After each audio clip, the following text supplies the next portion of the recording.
Hahaha, aku suka kerjamu, bro. Baiklah, aku akan mentransfer semua yang aku janjikan.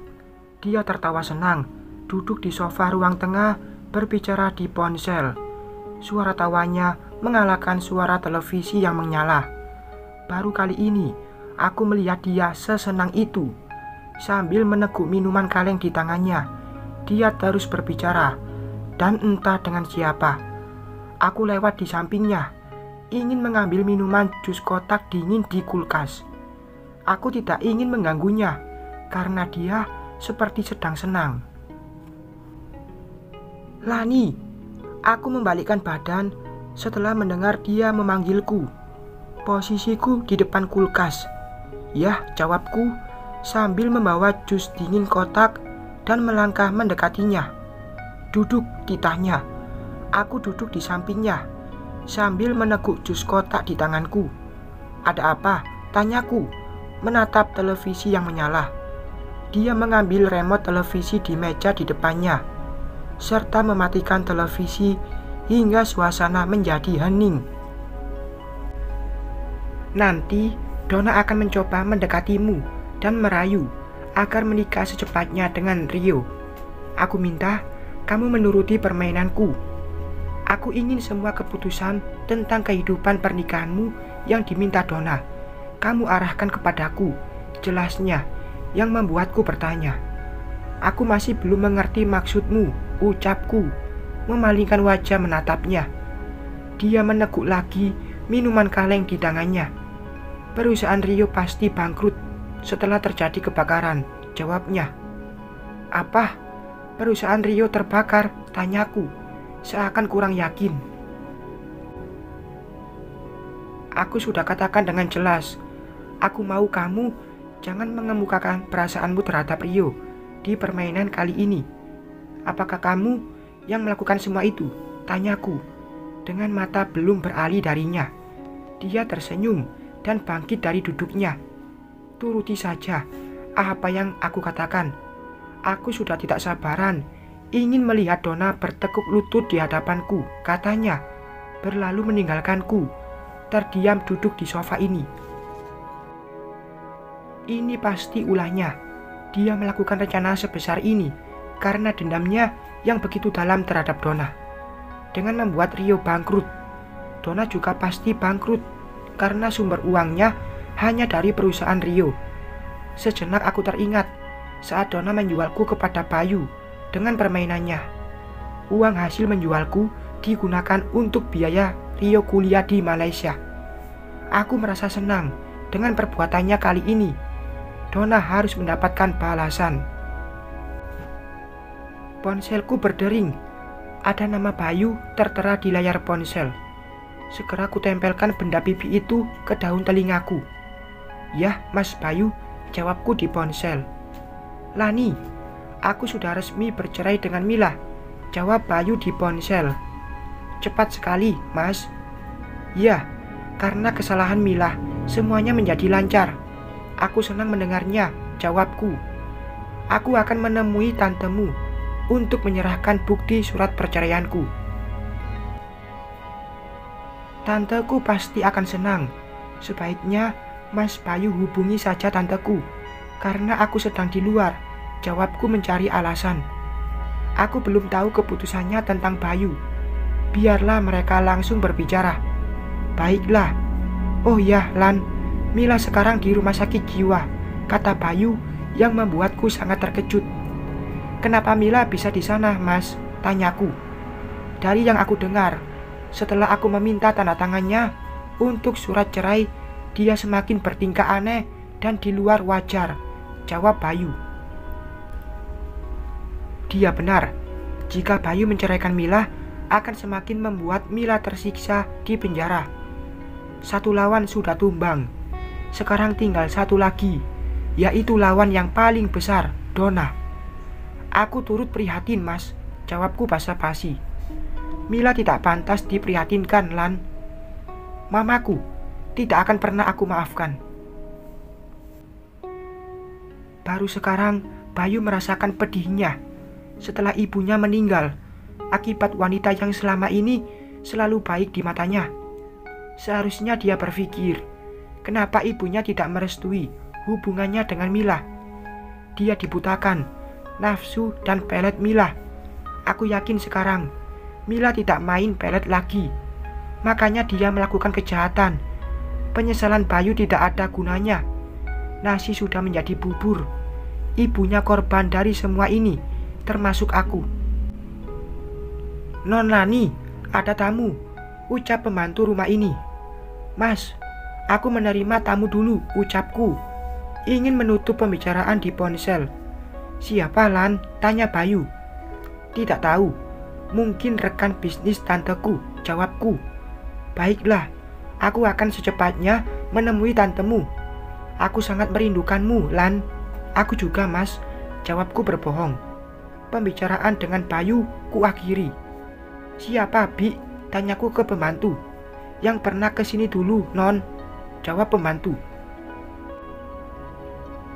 Yang pernah kesini hanya Bayu, Rio, dan Donna. Tidak mungkin Bayu, karena aku baru berbicara dengannya di ponsel. Apakah Rio? Dengan penasaran, aku menuju ke ruang tamu. Sampai di ruang tamu, kulihat Donna duduk sambil melempar senyum melihatku muncul di hadapannya. Aku duduk di kursi yang berhadapan dengan Donna. Tante, ada apa? Tanyaku. Lani, aku minta maaf atas kejadian waktu itu. Aku sangat sensitif dan aku menyesalinya. Aku tidak mengerti maksud tante. Mungkin tantemu sudah mengatakan apa yang terjadi waktu itu. Tidak, tanteku sampai sekarang hanya diam. Dan apa? Dan menyuruhku menjauhi Rio. Aku tidak mengerti apa yang terjadi. Tiba-tiba tanteku melarangnya. Aku pura-pura tidak tahu, agar Donna ku lempar menemui dia sebagai tanteku. Aku terlalu sensitif. Tantemu menanyakan tentang ayah kandung Rio. Ada apa dengan ayah kandung Rio, Tante? Tanya aku balik, agar Donna mau bercerita. Selama ini aku tidak tahu, dan Rio pun juga tidak tahu tentang ayah kandungnya. Ini kesempatanku mencari tahu. Rio anakku, dari suami keduaku. Ayah kandung Rio pergi tanpa kabar, dan waktu itu aku sedang hamil. Sampai sekarang aku tidak pernah bertemu dan mendengar kabarnya. Hanya itu kisahku yang ingin kukubur dalam-dalam karena kecewa terhadap ayah Rio. Saat tantemu menanyakan tentang ayah kandung Rio, aku tersinggung dan maafkan aku, kata Donna.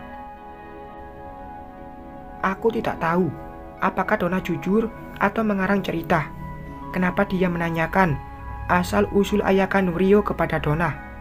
Apakah mereka ada hubungan di masa lalu? Mustahil. Seorang transgender punya anak dan istri. Apalagi kulihat dia sama sekali tidak tertarik dengan wanita. Dia selalu memikirkan kecantikan, layaknya wanita tulen. Bahkan dia lebih cantik dari wanita asli. Oh, jadi begitu ceritanya, Tante. Aku minta maaf atas perkataan tanteku. Mungkin tanteku sangat mencemaskanku, ucapku dengan tenang. Jadi, kapan kalian akan menikah? Tanya Donna. Apa? Semua keputusan ada di tangan tanteku, jawabku. Kenapa? Apakah kamu tidak mencintai Rio? Tanya Donna balik. Aku cinta sama Rio, tapi aku tidak bisa membantah tanteku. Semua tentang kehidupanku tergantung tanteku, jawabku. Donna terdiam sejenak. Dia berpikir apa yang akan dilakukannya agar bisa menikahkanku dengan putranya secepatnya.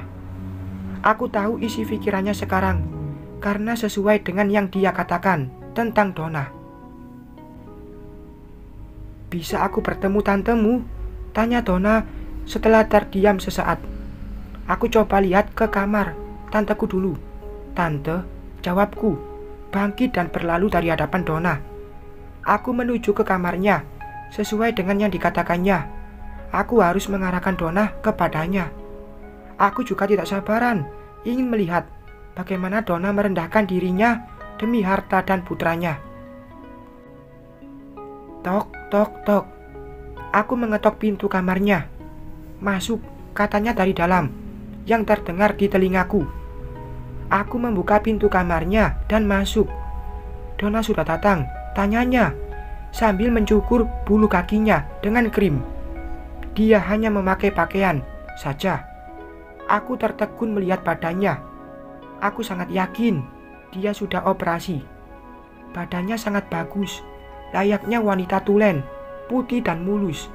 Hanya bulu kaki atau bulu di wajah yang mungkin setiap hari dibersihkan. "Kenapa kamu diam?" tanyanya lagi. Oh, iya, kamu benar. Donna mencarimu, jawabku gugup. Dia tersenyum melirikku. Setelah krim di kakinya dibersihkan, dia melangkah mendekatiku. "Bilang aku sibuk, tidak bisa ditemui," katanya dengan suara ngebas, seperti laki-laki. Aku terkejut mendengar suara itu. Ini pertama kalinya dia mengeluarkan suara aslinya. Setelah beberapa tahun ini aku tinggal bersamanya. Baiklah, aku keluar dulu menemui Donna, ucapku, masih sedikit shock dan melangkah ke pintu. "Lani, kali ini jangan gegabah. Kamu harus menanyakan dulu kepada aku apa yang akan dilakukan terhadap Donna." "Iya," jawabku. Setelah itu menutup lagi pintu kamarnya dari luar. Kenapa dia tidak menceritakan tentang masa lalunya dengan Donna? Apakah dia tidak percaya padaku? Atau dia ingin melakukan sendiri poin penting dalam permainan balas dendam ini? "Tante, maaf, tanteku sedang sibuk dan tidak bisa diganggu," kataku kepada Donna saat aku masih berdiri di ruang tamu. "Apa?" Donna terkejut dengan suara lantang atas penolakan ini. Dia terdiam lagi sesaat dan menarik nafas dalam, seperti berusaha tidak marah. Donna bangkit dari duduknya. "Baiklah, Lani, mungkin tantemu masih tersinggung dengan kata-kataku kemarin. Besok aku akan kesini lagi. Aku harap amarah tantemu sudah reda." Kali ini suara Donna sudah terdengar baik. "Baiklah, tante," jawabku, tetap berdiri tenang. "Oh iya, Lan, aku sangat suka kamu berkunjung lagi seperti biasa ke rumah, menemui Rio. Rio juga sangat merindukanmu." "Aku tidak berani menemui Rio tanpa izin tanteku," jawabku. Donna mendekat. Dia memegang pipiku lembut sambil menatapku dalam. "Kamu sudah besar dan punya keputusan sendiri.